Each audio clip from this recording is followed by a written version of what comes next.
Despite what some others might be saying, I'm having an absolute blast shooting sports, action, and wildlife with my Nikon Z mirrorless system. So today, I'm gonna take you through my viewfinder, through my settings, and talk about how to easily get better results from this mirrorless autofocus system. It's actually way simpler than you might think. And then I'll walk you through a quick shoot I did of kiteboarding yesterday and show you what an insane keeper ratio I'm getting from these cameras.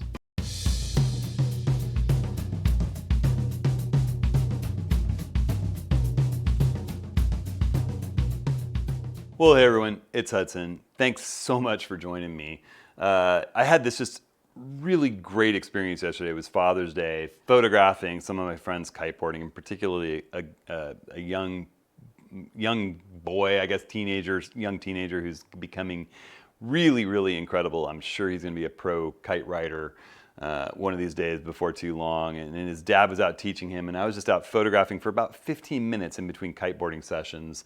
And I had such a blast photographing with my Z7 II in good light with the 70-200S lens. I thought, you know, who says that this camera doesn't photograph action? I buzzed through the images. I haven't even deleted any. I saw maybe 2 or 3 that aren't razor sharp and in critical focus. And I thought I would share some of those with you, talk about the settings that I use, and really debunk the idea that this camera isn't capable of shooting sports in action, because it is actually just a joy to do that with, and very simple, I might add. So we'll jump in, we'll do that. I have a couple quick announcements. July 6th, so right after the 4th of July weekend, we're gonna be doing an office hours session. That's a free interactive group session for photographers and recovering photographers, where some good friends of mine, some other photographers, we all get together and have a powwow about all things photographic. And this July 6th, we're gonna do a long overdue kind of Nikon specific session. You know, there's a lot of people who love to come to office hours that also shoot Canon and Sony and Fuji and other brands, and you know, not to put them off, but just take the long weekend. You're probably not watching this video anyway because it's kind of a Nikon specific video, but this one's gonna be for the Nikon faithful. You can join by signing up at hudsonhenry.com/office hours. I'll get you the link for Zoom. You can leave me a question there. We'll talk about it. My good friend Rick LePage is gonna be in the studio with me, helping to moderate and ask questions. Rick's just got a brand new Sony A1, and I've spent some really fun time shooting with that, shooting some action with that. And I guess my biggest point of all this is that all of the latest cameras are just flat amazing. It's a joy to shoot action with Sony's autofocus system. It's a joy to shoot action with Fuji's. Canon's killing it. You know, Nikon made the mistake, I think, of launching the Z6 and the Z7 with their autofocus a little half-baked. They're probably trying to meet a deadline, and they've done so much through firmware to improve those cameras. And now the dual processors in the Z6 II and the Z7 II and the much bigger buffer just really make them worthy action cameras that are a blast to shoot with. So I'm gonna go through quick today. I'm gonna show you some settings. Oh, one more quick announcement. My friends at Lume Cube, I'm actually using one of the lights right in front of me. One of my key lights is a Lume Cube Panel Pro. I love using these things, Bluetooth compatible. I use them out in the landscape because they go so low. They're wonderful to just really light foreground subjects for the Milky Way and star shooting. I use both Lume Cube 2s and Panel Pros a lot in the work that I do. Anyhow, the big story is that they're having their annual summer sale. Everything's 21% off. I'm putting a link, my affiliate link with them. I love working with those guys. I'm putting that link in this video's description, along with links to anything that I talk about and links to videos that I reference. I'm gonna reference some setup videos. I'm gonna talk about how to customize your controls for the Z6, Z7, Z6 II, Z7 II, Z5, Z50, whichever. They're all really similar when it comes to their autofocus systems. So that link to Lume Cube 21% off, that's in the video's full description. Just click show more or the video's title depending on your platform. There's also a chaptered out table of contents with time codes. You can click and watch or rewatch any section of the video that you want. Skip this whole intro if you want. I hope you'll join up for office hours. I hope you'll check out the links that I put. There's always links to everything that I talk about, all the gear that I use at hudsonhenry.com/ATS links. And those links help me out, and I appreciate your using them. And I appreciate everyone for growing the channel, for sharing, subscribing, liking, and just being part of the ATS crew. It's really your user input and your questions and comments and emails and interactions in the office hours that we hold that drives the content on this channel. And I can't thank you all enough for being So awesome. So all right, let's talk about autofocus. Father's Day, amazing day yesterday. Went out to the river to my favorite kiteboarding spot. A lot of you, people who know me personally know, my family, my kids, my photography and my kiteboarding, also skiing and mountain biking, but kiteboarding is really, really big. I seem to be a person who's just drawn to things that are incredibly gear intensive, whether it's parenting or kiteboarding or photography or skiing or mountain biking, but kiteboarding is a huge passion of mine, and it's really fun to photograph. And I haven't done a lot of it since we've had our kids, because my wife and I both love to kiteboard. We go out there, we take turns kiting and watching the kids, and it's tough to keep the kids safe around all the kites and lines and water, and also be out photographing and paying attention to and watching my wife. It's like there's just too much going on, and I tend to just go and enjoy myself and decompress. But Father's Day, my aunt and my wife came out with me. We spent the whole day at the river. The wind was great. And they took off with the kids early and left me for the evening. And I was able to just kite myself silly and then get my camera out and do some photographing. I had my Z7 II, my 70-200 2.8 S lens. And my good friend Cristiano's son, Alessandro, is a young teenager, and he's just starting to kill at kiteboarding. He's actually the national champion for his age category for snowboarding. Now he's angling into that territory for kiteboarding, and his dad used to be a pro rider, and he was teaching him things close into shore, and I just started photographing all these amazing moves that Alessandro was doing, and I was just blown away. I could tell as I was shooting, everything's in focus, everything's locked, everything's dialed.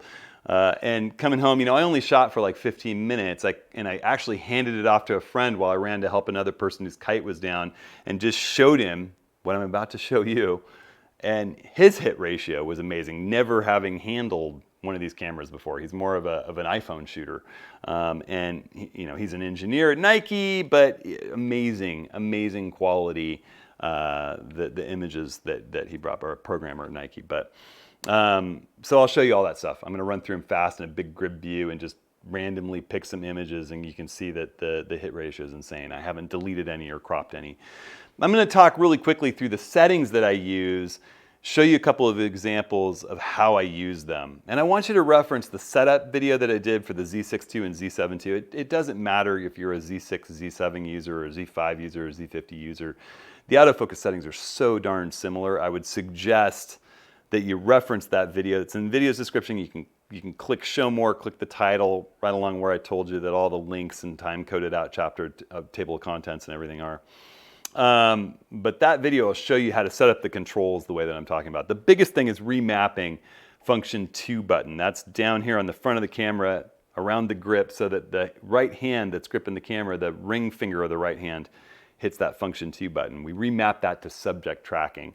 And I'll show you why. I also like to remap my movie mode to be autofocus mode selection and area selection. And I move depth of field. Actually, I used to do that. I put that on function 1 now, and I moved depth of field preview to the movie button.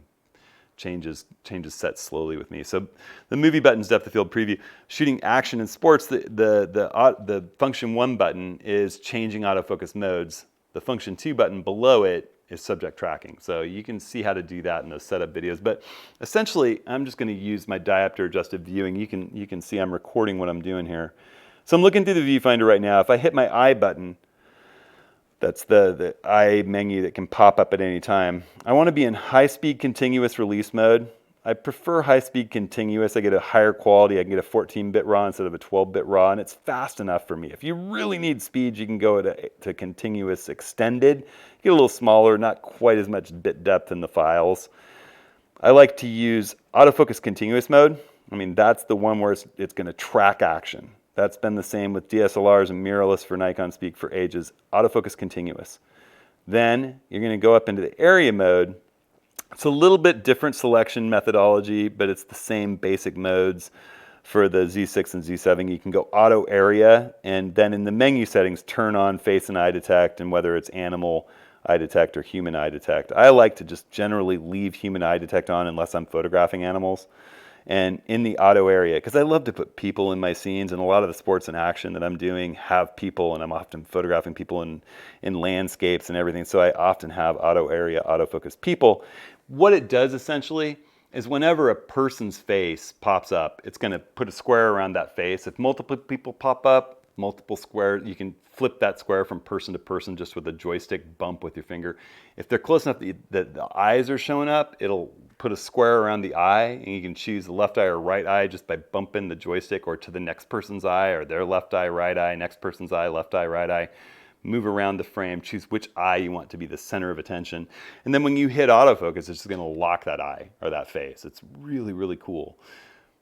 But it's going to do that all automatically. You don't have to select anything except choose which eye or which face with the joystick and then hold down the autofocus button. It's also going to select what it thinks you are photographing. When you're photographing sports in action, it works so well. It's looking for things that are moving that you're moving with, things that you're tracking, and it's incredibly smart about how it does it. The whole shoot that I did yesterday, not once did I override the auto area by turning on subject tracking. Not once did I need to. But I'm going to show you what I'm talking about here in case that's all foreign for you. I'm going to open this thing up and point it at part of my studio, and we'll just hit the shutter button to get rid of the eye menu. And right now nothing's in focus. I haven't hit the autofocus button. I haven't hit AF on.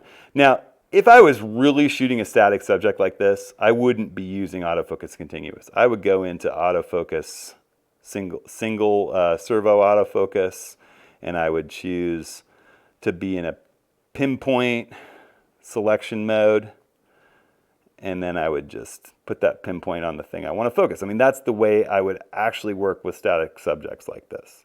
But we're going to fake it.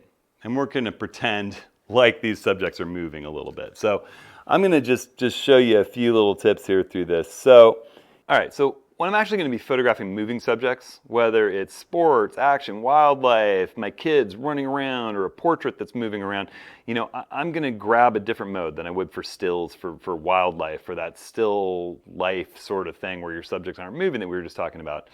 And, you know, I generally do that by just flipping into my user 3 menu. You can see up at the top left, I'm in my user 3 mode, which is set to shutter priority, and it has a bunch of settings that just automatically will dial in.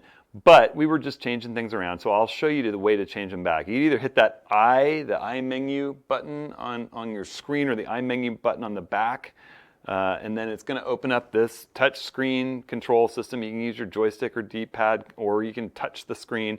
And I'm just going to touch the screen here, and I want to select autofocus continuous because I'm photographing moving subjects. And then, like I said before, I like human or auto area autofocus people. You know, when I'm shooting kiteboarding or some action like that, there are people's faces and eyes, and sometimes I'm close enough to them to be locking them automatically, and that's what I want to do.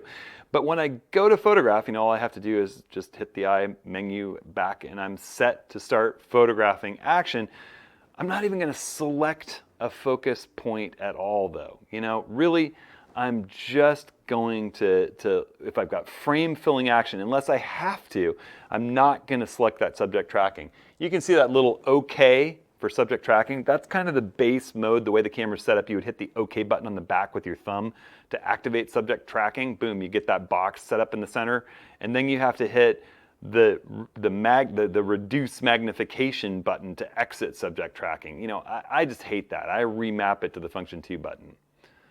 So let's talk about some live examples of shooting action. You know, let's say I've got these two subjects here. It's looking for what's the closest thing, and it's going to pick that doozy slider right there. If I lift up, it says, well, that's a more prominent subject. It's going to pick the 400 meter 3.5 that's on my gimbal back there. If I come down, it's going to say, ooh, is it the pelican case that he's after? Or is it that tripod? You see how I moved it to the rule of third position? And instantly it was like, ooh, the rule of thirds is usually a place photographers want a subject. So it's making decisions. Now, it's not always going to get it right, especially with a static subject like this. Nothing's moving. There's no reason for it to decide to track that tripod head and autofocus continuous. So let's say, for example, it is saying that's the closest subject. That's what he wants focused. But what if I want the pelican case? Well, that's where I hit that function 2 button that I have programmed for subject tracking, activate that box, and I can either move it or I can leave it centered. I'm using the joystick right now and tap. When I move now, it's going to stay with the Pelican case. If the Pelican case is moving around the frame and I'm stationary, it's going to stick with that as long as I hold down AF on. If I release AF on, it resets to the position I told it to go. So I can move that around. I can say, ooh, I do want that tripod. Ooh, I do want that lens. Ooh, I do want that doozy slider with the Acrotech head on it. Oh, I want the printer. Oh, I want that light bulb. Oh, you know, what, that light bulb in the back. And as I move around the frame, it's going to stick with what I chose. Nice and smooth that way. When I don't want that to be up anymore, all I got to do is hit that button with my ring finger again. My ring finger activates it. Function 2 button, turns it off, turns it on, turns it off, turns it on. Now, when I'm really shooting sports in action, like I did yesterday with my kiteboarding friends, I very rarely trigger subject tracking. What's subject tracking for in action photography? Well, really, it comes down to situations where the subject's really too far away from you. You're not going to make a groundbreaking image because it's a little bird in a big scene, way off, just barely moving through the frame. You're not perceptibly moving the camera to track it. And maybe the camera thinks that the blowing tree closer in on the rule of thirds line is a better subject. Well, hit activate, subject tracking, put it on the bird, lock the bird as it's coming towards you. You know, what I tend to do in those situations instead is just wait for the bird to get closer. You know, if the bird's gonna get close enough to make a great image of it, I don't need subject tracking. Once I start moving with the bird because it's coming in, or the kiteboarder, as they're getting closer and closer and I'm starting to track them, the camera says, ooh, that subject's moving, the photographer's moving with the subject, and it'll pick those, it'll just put those red rectangles around the subject. You hit autofocus on and you're gonna lock it. You hold it down, you hold down the continuous burst mode when good things start to happen. If for some reason you lose them, you can back off, grab them again, but it's really rare. And I'm gonna show you, I'm gonna run through some images and show you this in action. All right, so most people who know me well know that one of my passions, you know, aside from my family and photography, is kiteboarding. I seem to be drawn to the most gear-intensive pursuits on the planet. And since we've had the kids, my wife and I, we tend to trade off kiteboarding and watching the kids, and I haven't done a whole lot of photography over the last couple of years. But on Father's Day, this last weekend, my family gave me the gift of coming and having a big picnic at our kite beach, and then Stacy taking the kids home with my aunt a little bit early and letting me just hang out and kite. And I photographed some of my friends. And this is all, you know, the truth is I kited a lot. And you can see the first image was shot at 6 o'clock p.m. And the last of these nearly 300 images was shot at 6:17:44. So you're talking about less than 18 minutes here. I actually handed the camera off to my good friend Lior while a friend of mine was having a little kind of catastrophe with his kite, and he did a magnificent job for really never shooting with anything but a phone. All I did was showed him, you know, you put the person in the frame, follow it, hit the AF on button, and hold the shutter button down. That's all you got to do. It really is that simple. As long as you don't need to engage subject tracking, I mean, the camera makes amazing decisions for you. So let's just run through. Let's look at these big, and I'm going to go through these really fast. We can hone in on a few of them. I haven't culled this shoot at all. All I've done is run through and identified some good images to include with these videos and done some really quick Lightroom edits on them. So I'm going to just run through. This is my good friend Jason. He loves to jump huge. I think I selected one of these images. Yeah, that one I edited a little bit. You can see how much shadow detail and color there is there.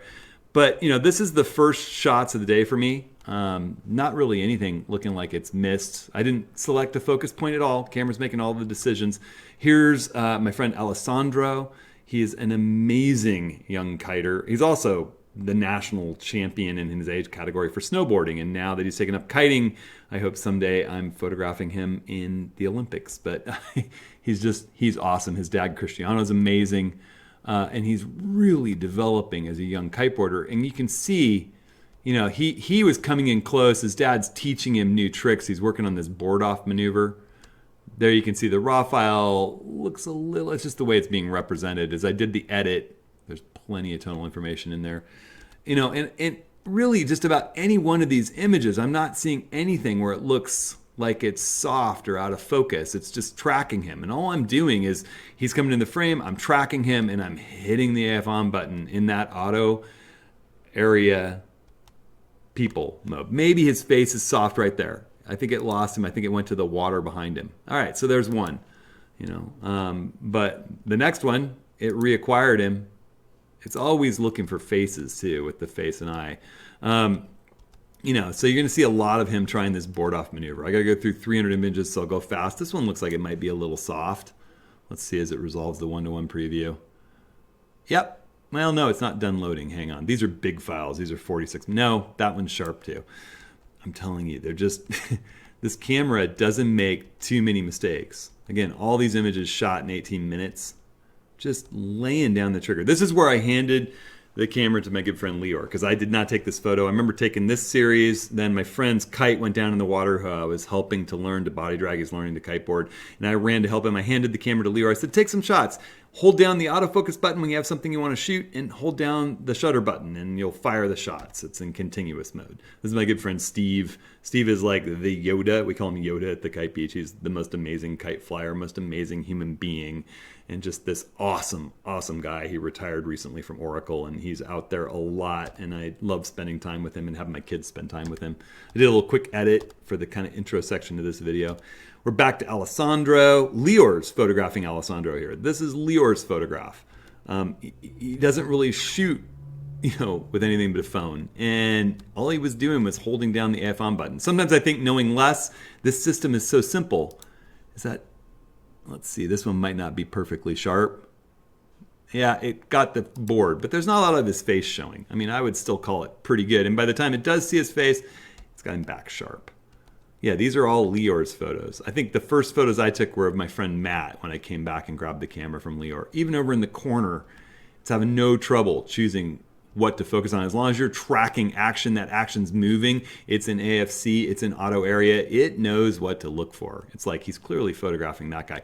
This image is actually that one. I edited it, but somehow I liked it better flipped. You can see that the writing's backwards. I just flipped it horizontally and did some basic raw processing and cropped it 16:9 for the video's intro. I love that shot. Leor, I have to give him mad props and send him that. He rocked taking all these images.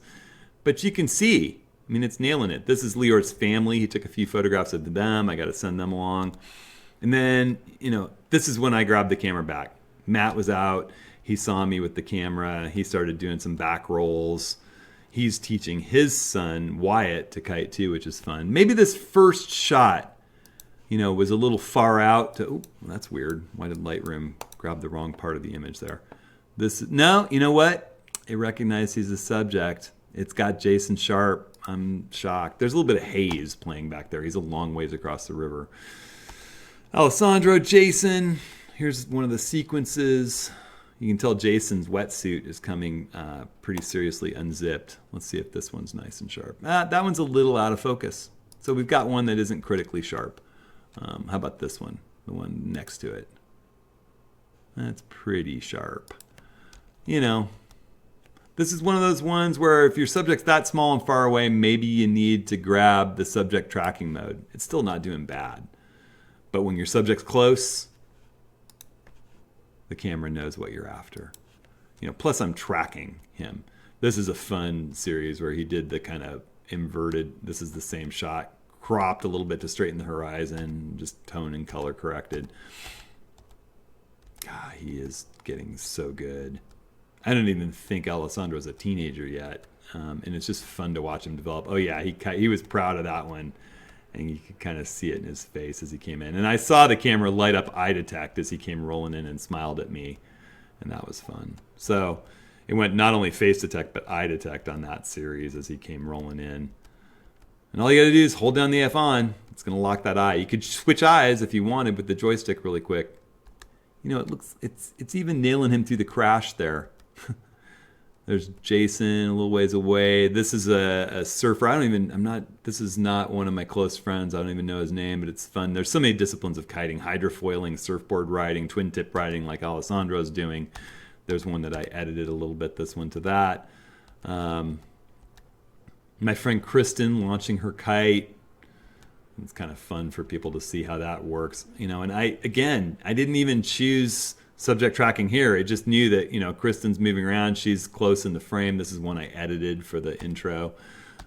Knows that that's what I want. It lost it a little bit there, it looks like. It looks like it's a little soft focus. It's kind of choosing her harness instead of her head. You know, never in my life have I gotten every frame sharp, but I'm telling you, the keeper ratio, and it caught it back by the next frame. The keeper ratio from this camera is truly ridiculous. You know, here's a situation where someone's so far away. This is what I'm talking about with like wildlife and action, where you're really not filling the frame. And, you know, this is the situation where maybe you need to grab subject tracking because they're too far out. Also, it's really hazy. There's a lot of haze in the atmosphere here. I'm shooting this at ISO 80, so that's not noise. That's just atmospheric haze playing through. It actually looks like it's locking on him to me. He looks sharp. It's just a lot of haze I'm shooting through clear to the other side of the river. But you know, these are the shots where I'm probably gonna wait for him to get closer anyway. I'm pretty shocked that it captured that as small as he is in the frame. Here's Kristen ready to go out. She's learning to hydrofoil. Hydrofoiling is really my passion. I love riding a hydrofoil. It's like a hoverboard. For skiers, it's like being in powder every time. Here's one of those shots where it didn't quite get him. You know, if I zoom in, I actually took this on purpose, thinking, oh, well, I need to showcase that it doesn't always nail focus. You know, I shot, it didn't grab him, it grabbed the trees in the background. He's small in the frame. I waited a second till he was closer and I could get him, you know, or I could activate the subject tracking and put that box on him and just track him as he moves through the frame. Although I find it works better to just use auto area when they're close and frame filling. Instead, I just switched over to Kristen because she was getting ready to take off on her foil. She's learning the hydrofoil and doing really well. Then he came back in close, no subject tracking. Like I said, I didn't activate subject tracking on a single one of these frames. I like this shot a lot too, so I edited that one a little bit.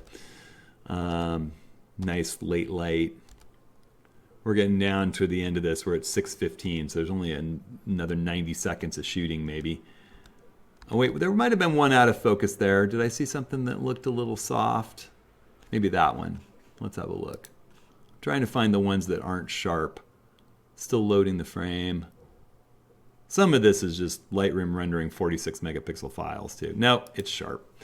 That's the thing. You're gonna have a hard time finding them that aren't. Here comes my friend Matt doing a rail grab back roll. Pretty styly, man. He's got some water in his wetsuit. He must have had a crash that put water up his leg. Here's Leor, who was taking the photos, playing a little paddleboard, and I swear he's more familiar with that paddle than the camera, despite his look right there. Leor is an amazing, fun guy. I love going on trips to Baja with him, kiting, and his family. And Kristen is his fiance. So more of Alessandro ripping it up. I think you're starting to get the picture. There just aren't very many out of focus images. And I'm not selecting a focus point. I'm telling you, simple is how they're designing the system. And I imagine as they perfect it, it's going to be just crazy. You know, I think that one of the things they have yet to do is dial it in as well for wildlife as it is for people. And I'm sure they will. That one looks like it might be soft. Let's check it. We're still loading. Let's check this one, see if we found a soft one. It's like my goal now. Yep, that one's a little bit soft. But the next one isn't. You know, just there you go. That one, I think it's focused on the spray instead of him. But he's turned his head away too, so how could it not focus on that spray? Alessandro, we're in the last seconds. This has to be the last set because it's 6:17 p.m. up there in the top left corner. Wow. And that's it. Those are the last shots. I needed to go kiting myself. All right. So I have one more little set of things I want to show you guys that I have, just to say it's not all about using a Z native lens either. So I'm going to jump in here to this other little collection I have set. I'm just going to go full frame. These are some of my favorite shots from the day out at Savi. You saw some of these, but you know, here's more like if you went through a selection of my favorite shots from the day instead of going through all of the images that, whether they're sharp or not, which most of them are, these are sort of my picks. This is stuff that I shot with my Z7 before the Z7 II or Z6 II came out with firmware 3.0 and the 500 PF on the FTZ adapter. And there's a whole video about this. I'll put the link in this video's description, if you click on the title or show more, about shooting with the 500 PF versus the 70 to 200 S lens versus the 24 to 200 S lens, and the fact that for this kind of action and stuff, the 500 PF just rules. It's so much fun, especially, you know, here, this is the Pistol River down on the Oregon-California border, where it comes out and meets the Pacific. It's one of my favorite places on earth to kiteboard, and I think you see I'm having no problem with the 500 PF on the FTZ adapter shooting these types of action sequences either. So, you know, I think that the proof is sort of there in the results. So anybody who says you can't autofocus action, I just don't quite get it. So I think the point of all this isn't, you know, Nikon amazing, Sony bad, Canon epic, Nikon terrible. The fact of the matter is that all of these latest pro-build mirrorless cameras are doing amazing jobs at capturing sports in action. And with the Z6 II and the Z7 II, I'm getting hit ratios like I really never have before. And I find it's just dead simple. The way Nikon is engineering their system at this point, it makes the decisions for you. And if you're really getting a worthy image where your subject's frame filling and you're tracking it, it just doesn't miss. Anything that you're tracking along with that's in the right position that a photographer would be photographing, it's locking. It knows what you're after. You know, if there's a situation that fools that system, it's just like evaluative metering, you can override it. You can go spot metering. Well, in this case, you go subject tracking. And if you program that to a finger that's not doing anything else, like your right finger on function 2 button, dead simple. Again, links to how to set that up for the setup video are in the video's description. Just click show more or the video's title, depending on your platform. I've got affiliate links to everything that I've talked about. Oh, one announcement. I don't remember whether I said it or not. Lume Cube is having a big summer sale, 21% off everything in their store. I have an affiliate link in there in the video description along with the other links. They're awesome. You know, I use their Panel Pro and their Lume Cube 2s constantly out in the field. I even have a Lume Cube Panel Pro lighting me right now as kind of a key light in here to just throw a little fill on me from that side. They're Bluetooth controllable. I can turn it down so low, I often use it in the landscape to just throw a little light on the foreground for Milky Way scenes without even having to turn them off and turn them on. You just, they're wonderful lights, great people, love working with them. So their sale goes through June 28th, day after my birthday. There's a little Easter egg, and I'm going to be in New York next week for that. So, all right, you have questions, you have comments, anything to put out, I'm easy to get a hold of. Email me, put a comment on the YouTube video. Sign up for the office hours. July 6th, they're going to be Nikon specific, or for the Nikon curious, or anything Nikon, whether you're an F-mount person, a Z-mount person, a curious person, not sure which way to go. A lot of people have given me questions over the last bunch of office hours. We're going to hit some of those old questions. We'll take new questions. Leave a question when you sign up at hudsonhenry.com/office hours. And hey, everyone, I hope you're enjoying the season. I hope you're enjoying things loosening up a little bit, getting together with dear friends and family. The world is finally starting to kind of get a little bit back to normal. For those of you that are still in places that are having a tough time, condolences, and, you know, stay strong, stay safe, stay careful. For those where the storm is passing a bit and things are opening up, I hope you can get out, and I hope that everyone can stay creative, stay safe, and have fun. All right, everybody. See you next week.